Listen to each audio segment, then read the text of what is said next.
nous sommes Béatrice et Clémence et aujourd'hui nous allons vous lire le nouveau livre La boîte aux belles choses. La boîte aux belles choses.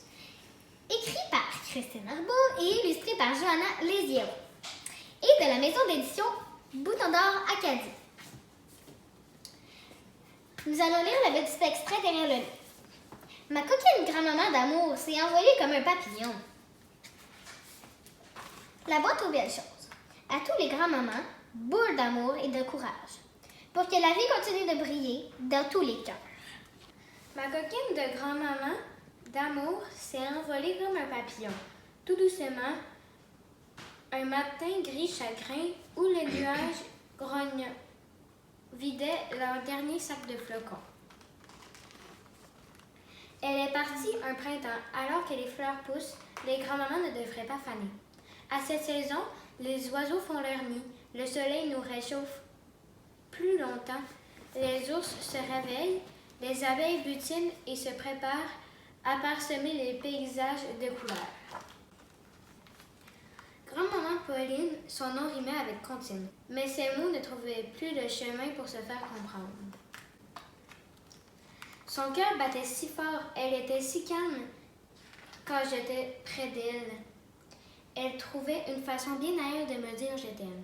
Ma poupée Vanille entendait la même chose que moi quand on se reposait tout près d'elle. Toutes les trois collées comme des coquillages pleins d'eau salée. Ma potion magique, mes grimaces et mes chansonnettes n'ont pas fait refaire sourire ma grand-maman. J'ai pourtant essayé de toutes mes forces. Son corps gravement malade a travaillé fort pour qu'elle retrouve la santé. Mais son cœur a tout simplement cessé de battre. Elle est morte, et pour toujours. Elle ne reviendra pas. Après son départ, j'ai pleuré longtemps et souvent. J'étais fâchée, très fâchée, même quand Dixie le chat voulait jouer avec moi. Je tournais le dos au feu d'artifice, au feutre, à la cire, à l'aquarelle. J'ai tenté de dessiner ma peine. J'ai tracé, effacé, découpé tous mes souvenirs d'elle, recommencé encore et encore.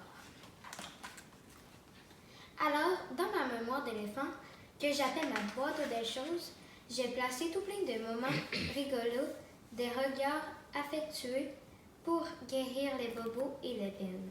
Il y a aussi l'odeur du gâteau aux carottes et de la confiture de framboise de grand-maman.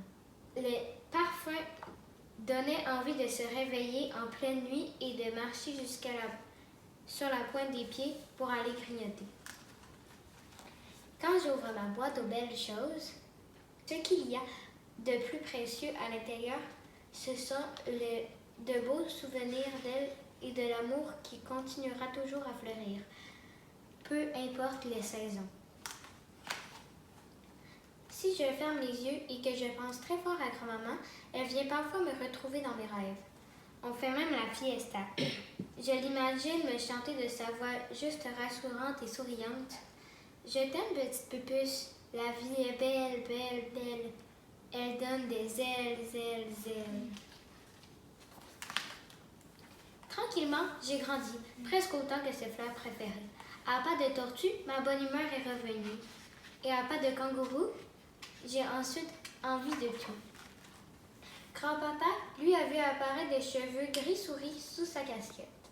Il a aussi retrouvé son sourire près du quai un soir d'été à bicyclette. Quelques tours d'horloge plus tard, ma petite sœur est arrivée.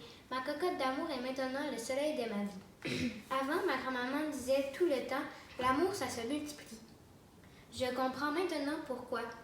Elle avait bien raison. Les jours de beau temps, comme les jours de pluie, je savoure maintenant le vent qui me caresse les joues, tendrement, comme le faisait grand-maman. Sois heureuse, grand-maman. Pour ma petite sœur qui ne t'a pas connue, j'ouvrirai ma boîte aux belles choses. Je t'aimerai toujours. Bisous, bisous, bisous. Et toi, qu'aimais-tu dans ta boîte à belles choses? Aux belles choses. Merci de nous avoir écoutés.